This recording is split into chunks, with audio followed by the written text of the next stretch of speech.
Cerno, épisode 43. Et donc il me demande mes papiers. Donc j'étais contre le mur, donc je donne mes papiers. Et il y a un gars qui avait une radio, il regarde les papiers, et il fait « Putain les mecs, c'est bon, on l'a ». C'est pas vrai. Notre société aime les corps jeunes. Et France Gall. Non, je connais pas du tout cette dame, j'ai jamais entendu parler d'ailleurs. Non. Elle me hante en fait depuis toujours. Ne laissez pas traîner vos grands-mères. Ah, ok. Non, il n'y a aucune raison de parler de ça sans arrêt. Hein. Les journalistes, ils sont pas avares de conneries, on le sait hein, quand même. Hein. Je fais un podcast. Ah merde. Tu vas pas réussir dans la vie.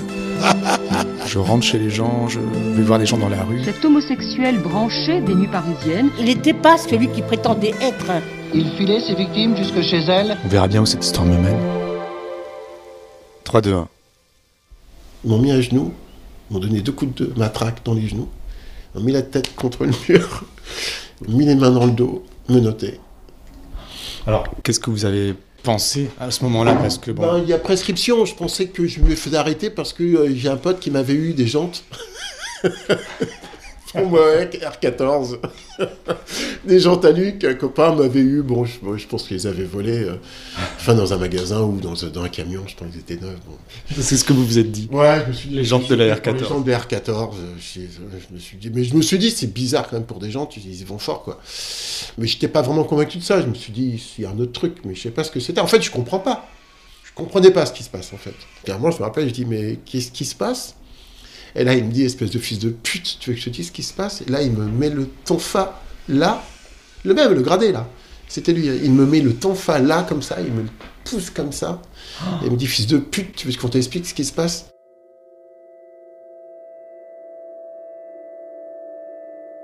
Là, j'ai dit, j'ai eu peur, j'ai rien dit. Vous avez eu peur, là? Oh, j'ai flippé, ah oui, là, j'ai commencé. Parce que j'ai vu son regard, j'ai dit, là, ça va pas bien se passer pour toi. Là, je vais me faire défoncer, mais sauf que je sais pas ce qui se passe. Sauf que je me dis, il y a un truc grave quand même. Mais je sais pas. Donc, ils m'ont jamais dit ce que c'était. Bref, donc j'arrive au poste. Bon, je vous parle même pas quand j'étais au poste parce qu'ils ils vous poussent, vous voyez. C'est pas la promenade de santé, hein, vous voyez. Et puis les menottes qui me faisaient mal. Mais... Voilà, j'arrive au poste. Et puis, comme dans les films, en fait, je rentre dans le poste de police qui est à la Défense. Et en fait, ils me mettent sur une barre de fer. Je pense que c'est un tuyau de chauffage, je sais pas, puis ils me mettent comme ça, j'étais sur une chaise, et avec les menottes comme ça. Et bon, je passe les insultes, hein, parce que je vais pas en rajouter, mais bon, ils m'ont complètement insulté. Dites-moi. Là, oui, c'est un nègre, c'est bien ça, que j'entendais la radio, l'autre qui répondait. Un nègre? Ouais, c'était bien ça, c'est un nègre que t'as, ouais, c'est lui, c'en est un. Avec le recul, je comprends ce qui s'est passé, je comprends les insultes. Enfin, je comprends le contexte des insultes, mais je comprenais pas pourquoi on m'insultait moi. Je sais pas si vous comprenez ce que je veux dire. A priori, sur le moment, je comprenais pas ce qui se passait. Pourquoi ils m'insultaient comme ça? Ils disent, ils ont une colère contre moi, mais qu'est-ce que je leur ai fait? Alors, seule explication que vous avez, c'est qu'ils ont envie de se faire un noir. Qu'est-ce que vous voulez que je vous trouve comme explication? Parce que j'ai rien fait, j'ai tué personne, j'ai attaqué personne. Ils ont mon nom. Et je me suis dit... alors, j'ai pas compris qu'ils cherchaient moi, Thierry Mathurin. J'ai compris qu'ils cherchaient... Enfin, ils cherchaient pas un Thierry Mathurin, ils me cherchaient moi. Donc je me dis, mais qu'est-ce que j'ai fait, moi? C'est ça que je me dis. Donc ils m'insultent, j'ai entendu... et puis après, c'est la nébuleuse dans ma tête, hein, c'est compliqué. Mais j'entendais, avance connard, espèce de bâtard, assieds-toi là. Et puis après, je sais pas combien de temps je suis resté là. Et les gars qui passaient, et je sentais les regards sur moi en fait. Et parfois ils passaient, et puis ils vous passent, et puis avec la jambe, ils vous cognent dans le genou, comme s'ils vous avaient pas vu, vous voyez. Et ma seule hantise, c'était qu'ils me foutent au trou et qu'ils me tabassent. En fait, je m'appellerai toujours, j'ai pas peur de mourir, j'avais peur de souffrir. Physiquement? Voilà, j'ai peur qu'ils me fassent baver physiquement. J'aurais préféré qu'ils me tirent une balle dans la tête, et ça, j'avais moins peur de ça, franchement. C'est dingue, hein, parce que je me rappelle... Vous avez pensé à ça, quoi. Mais j'ai pensé à ça. J'ai dit, je préfère qu'ils me mettent une balle, mais pas qu'ils me torturent. Mais je me suis posé toutes ces questions-là, parce que je me suis dit, vu la haine qu'ils ont, quand même, les mecs, il y a un truc qui va se passer, parce qu'ils vont pas te laisser repartir comme ça, quand même. Donc il y a un truc. Donc tant que j'étais dans le hall du commissariat, attaché, ça allait bien. Je dis, ça va. Moi, je suis là, il y a du monde qui passe, ils vont pas forcément... Non. Mais les gars qui étaient à l'accueil, qui me regardaient, et tous les flics qui me regardaient, qui passaient, ils avaient un regard de haine. Et ça, je me suis dit, mais qu'est-ce qui se passe? Et là, je me suis dit, il y a un truc qui n'est pas normal.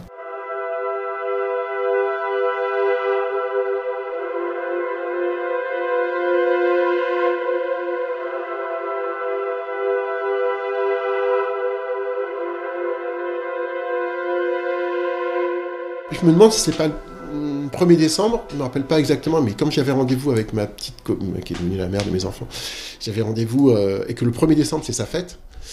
Donc je me demande pas si c'était le 1er décembre que j'avais rendez-vous avec elle pour qu'on dîne ensemble, pour lui faire une surprise, enfin j'ai prévu de dîner avec elle. Oh, c'est terrible alors, parce que vous manquiez ce rendez-vous, quoi. Ah oui, elle se demandait, elle était au rendez-vous, elle savait pas où j'étais, pas de portable, donc elle savait pas où j'étais, etc. Donc elle se dit, voilà, elle pas où c'était, pas le droit de téléphoner, etc. Donc j'ai demandé à téléphoner, on m'a dit, bâtard, fils de pute, t'as pas à téléphoner, voilà, et puis de toute façon, tu vas y passer, on va te faire la peau, des trucs comme ça, voilà. Et je me dis, à ce moment-là, ils doivent se tromper sur quelqu'un. Parce que je me dis, comme ils ont mon blaze, ils ont mon nom, machin, et c'est quand il a vu mon nom qu'ils m'ont arrêté. Donc forcément, c'est qu'il y a un lien avec mon nom. Donc, et puis à un moment, quand j'ai vu tout ça, je me suis dit, j'ai rien fait, donc forcément, ils me confondent avec quelqu'un. Mais je disais rien, moi, je voulais surtout pas les énerver. Et donc, ça a duré un moment. Il y a un gradé qui est arrivé, quelqu'un d'autre, que j'avais pas vu. Il m'a regardé, ils ont discuté, et il y a un qui a dit, j'attends les résultats. C'est ça que j'ai entendu. J'attends les résultats. Voilà. Et puis, à un moment, le téléphone a sonné, ou je sais pas, enfin... Et le gars, il m'a été, après toute ma vie, fils de pute, putain, c'est pas lui. Fils de pute, putain, c'est pas lui.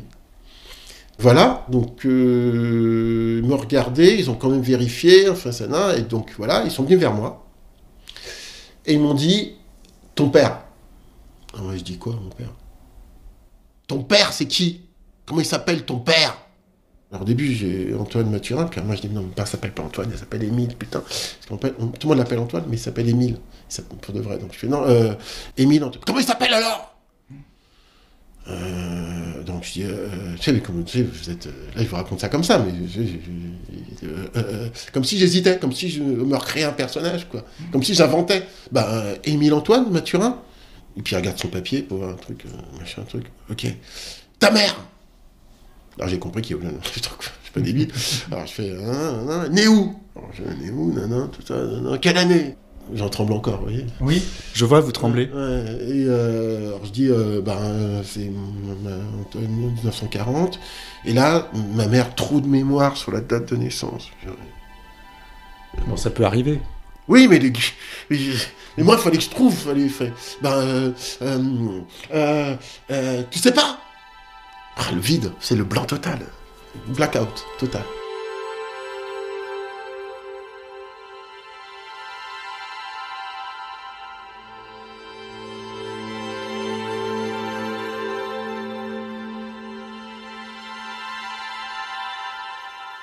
Et là, le mec, il me putain,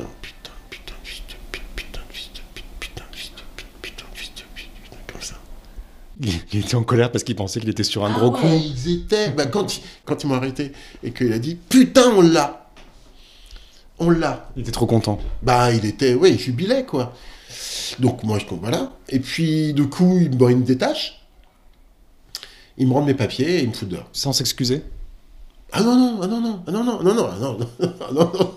bah moi, de toute façon, les copains m'ont dit, quand j'ai raconté ça après, ils m'ont dit « T'aurais dû demander des excuses. » Je me dis « Mais attends, moi, je sors. » J'ai failli, je me suis dit, je vais me faire défoncer. Vu la gueule qu'ils font, t'es mort. Donc quand je suis sorti, j'étais trop heureux d'être dehors. Moi, j'avais qu'une obsession, c'est d'appeler Florence pour lui dire... je me dis, elle est rentrée chez elle, parce que, elle n'a pas de portable. Donc, la première chose que j'ai fait, j'étais dans une cabine, j'ai appelé pour dire raconter mon histoire, quoi. Pour raconter mon histoire, pour dire, voilà, je suis là, je suis sorti, j'étais arrivé par les flics, etc. Qu'est-ce qui s'est passé? Je sais pas. Ils t'ont fait mal, ils m'ont un peu bousculé, mais bon, ça va, j'ai pas de... sans plus, mais je suis sorti, je suis content, je suis sorti, etc. Je sais pas. Mais qu'est-ce qui s'est passé? T'as une explication? Je fais non, rien, etc. « 」 « 」 « 」 « 」 « 」 « 」 « 」 « 」 « 」 « 」 « 」 « 」 « 」 « 」 « 」 « 」 « 」 « 」 « 」 « 」 « 」 « 」 « 」 « 」 « 」 « 」 « 」 « 」 « 」 «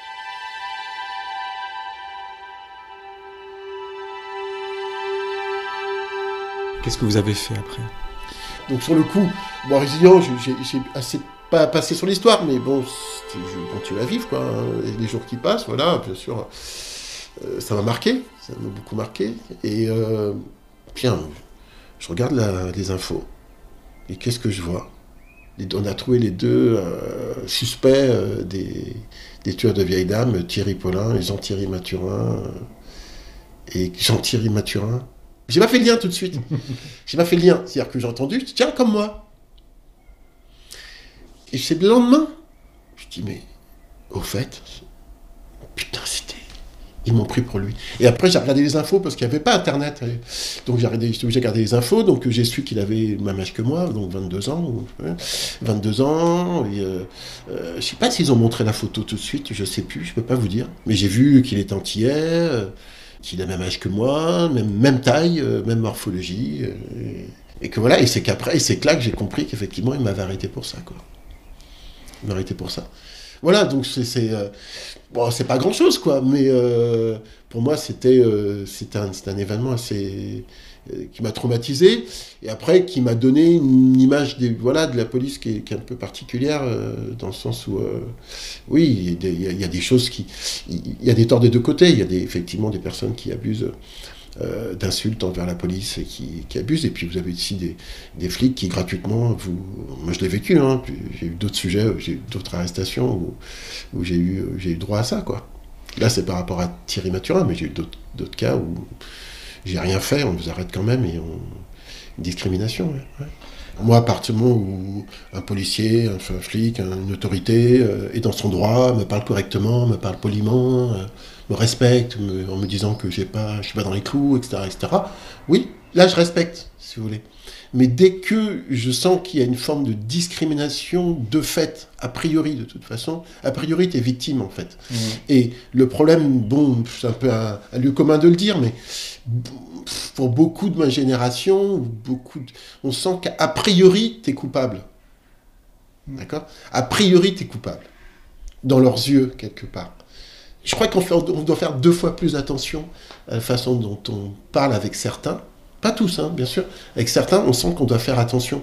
Parce que certains cherchent le prétexte, en fait. C'est parce qu'ils se sont fait insulter par un autre noir, et qu'il n'a pas pu l'attraper, donc il faut qu'ils s'en fassent un autre, en fait.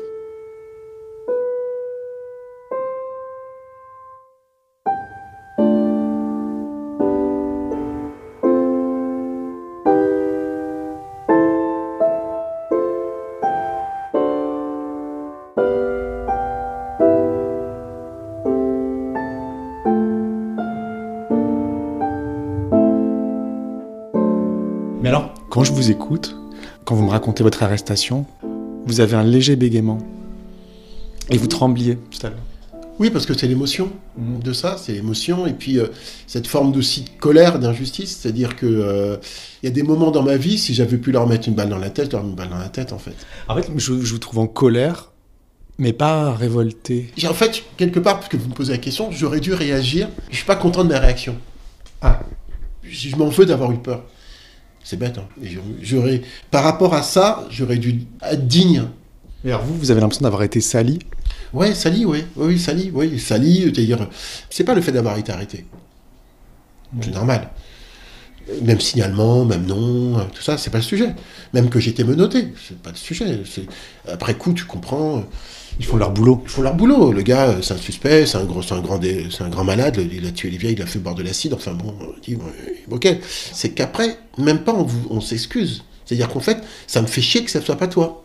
Et puis en plus, quand vous êtes pris des insultes, et en plus, on vous relâche comme un chien, en fait, sans s'excuser, mais vous vous dites, mais où ils en sont, quoi ? Alors ça veut dire que ils n'ont pas de respect pour la personne humaine. En fait, ils n'en ont rien à foutre d'être. En fait, le but, c'est de trouver le mec. Toi, qui t'es en tant que citoyen, j'en ai rien à foutre, en fait.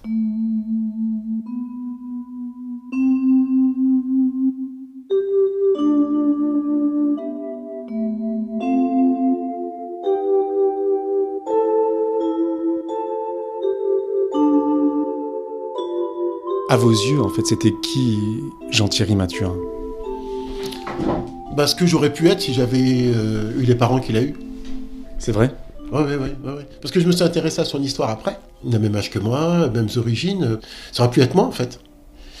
Et en lisant l'histoire, je me suis rendu compte que famille modeste, analphabète, je me rappelle qu'il est parti chez sa sœur, il était maltraité.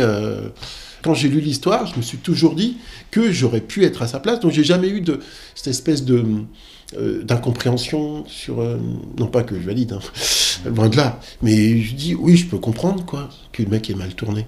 Parce qu'il a fait, bien sûr, vous comprenez ce que je veux dire, c'est terrible, c'est l'horreur absolue. Mais c'est pas ça que je veux dire, oui, j'aurais pu, moi, mal tourner, et puis de fil en aiguille, me retrouver, homosexuel c'est un autre sujet, mais bon, au paradis latin, plongeur, pas de boulot, pas d'études, pas de compétences, pas de... professionnellement à la rue, la cam, la belle vie, sortir, la fête, moi qui aime bien être vu, etc. J'aurais pu tourner comme ça, oui, bien sûr. Ouais. Moi, quelque part, pour moi, c'est pas un extraterrestre. C'est quelqu'un qui est tourné de la face sombre, mais dans ce que ça a de plus horrible. Alors après, est-ce que j'aurais été capable d'aller attaquer des vieilles? Oui, si j'étais tombé tox. Tox, si on tourne à l'héroïne, vous êtes capable de tuer n'importe qui pour votre dose, oui. Ça c'est possible, oui.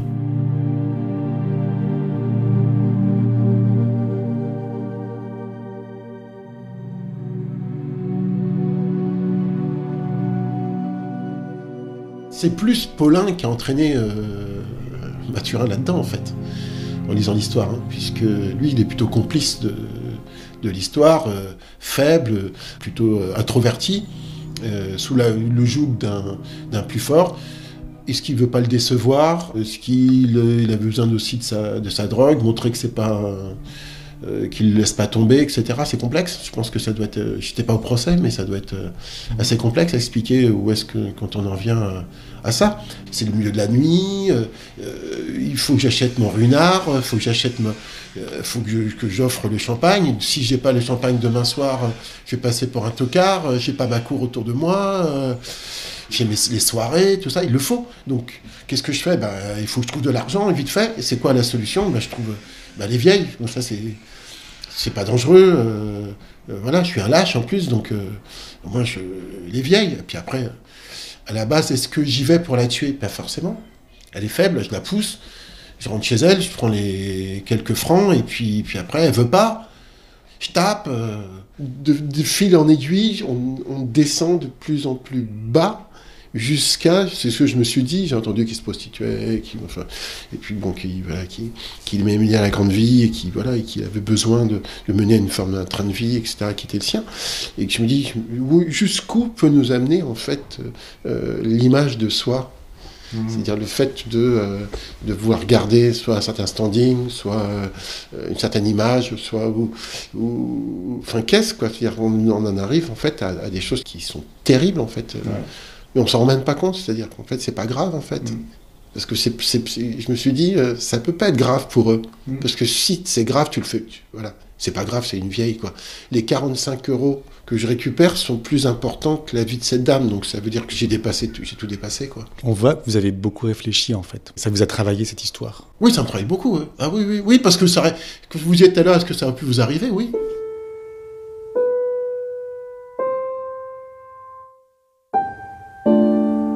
Il y a une photo avec tous vos enfants? Ouais, il y a longtemps, ça. Ça, c'est vieux, ça. Il y a presque 10 ans. Ouais, c'est... Voilà, mon... Théo, c'est Théo, Juliette, Camille, Tom et Clara. Donc, mes 5 diamants, ouais. Vous êtes le bon Mathurin, quoi. Oui, non, encore une fois, je pense pas que je sois le bon, parce qu'il n'y a pas de bon. Je pense qu'aujourd'hui, on est tous le fruit de notre éducation et de parcours, et qu'on a eu de la chance, même si on est maître de certaines choses, mais on a la chance d'être passé dans des endroits qui nous ont permis d'être analystes, d'être formateurs, d'être plombiers, et d'avoir une vie, entre guillemets, normale.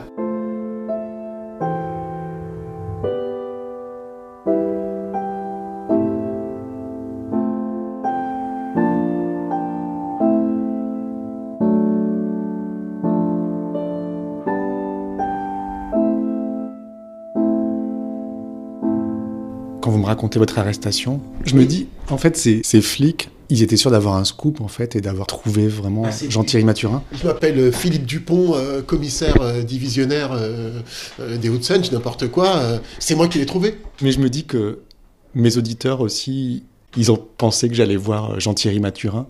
Et en fait, c'était Thierry.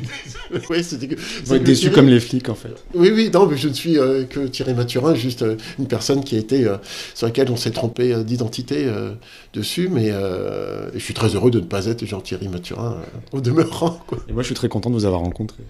Ben, moi aussi, ça me fait très plaisir, c'est un exercice, parce que quelque part, je me dis, j'ai jamais raconté cette histoire, en fait, publiquement.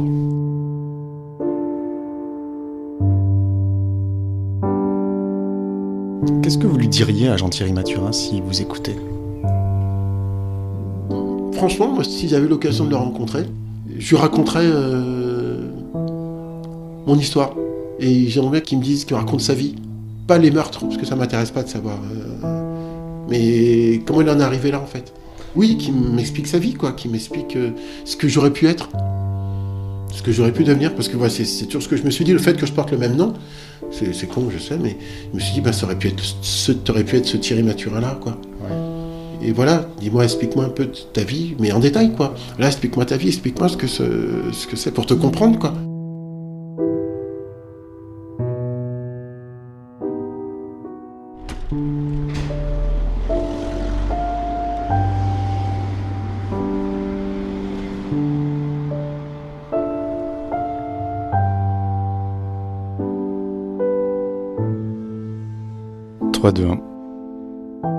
Cette nuit, j'ai reçu un message étrange d'un auditeur. Je vous le lis. Bonjour Julien, je me délecte actuellement de votre anti-enquête sur les meurtres des vieilles dames dans le Paris de 1984. À ce sujet, j'aurais une anecdote qui pourrait vous intéresser. L'anecdote que je souhaite vous faire partager remonte aux 4 années où j'ai vécu à Paris, certes pas dans le 18e, que je fréquentais beaucoup à l'époque, mais dans le 11e, près de la Bastille. C'est au cours de la toute dernière année, lors de mes fonctions professionnelles d'alors, que j'ai été amené à approcher les meurtres de ces tristement oubliées pauvres vieilles dames, et de façon vraiment très intime. Merci de m'accorder votre amitié, bien amicalement, Loïc. Donc je lui ai répondu, on s'est donné rendez-vous dans quelques jours, à Rennes, là où il habite maintenant. Il m'a dit, vous ne serez pas déçus. Et je ne sais pas du tout de quoi il s'agit. Je ne lui ai pas demandé. Je suis très curieux de savoir ce qu'il va me raconter. J'ai l'impression, d'après ce qu'il m'écrit, que c'était un amant de Paulin, mais je suis pas sûr. À suivre.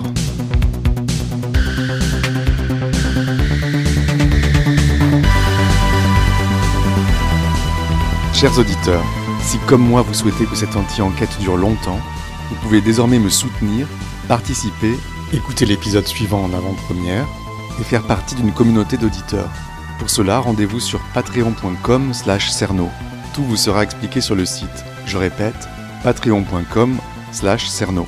Cerno n'existerait pas sans Théo Boulanger, c'est lui qui compose toutes les musiques. Aucun. Merci beaucoup et rendez-vous dimanche prochain. Ah non. D'ici là, ne laissez pas traîner vos grands-mères.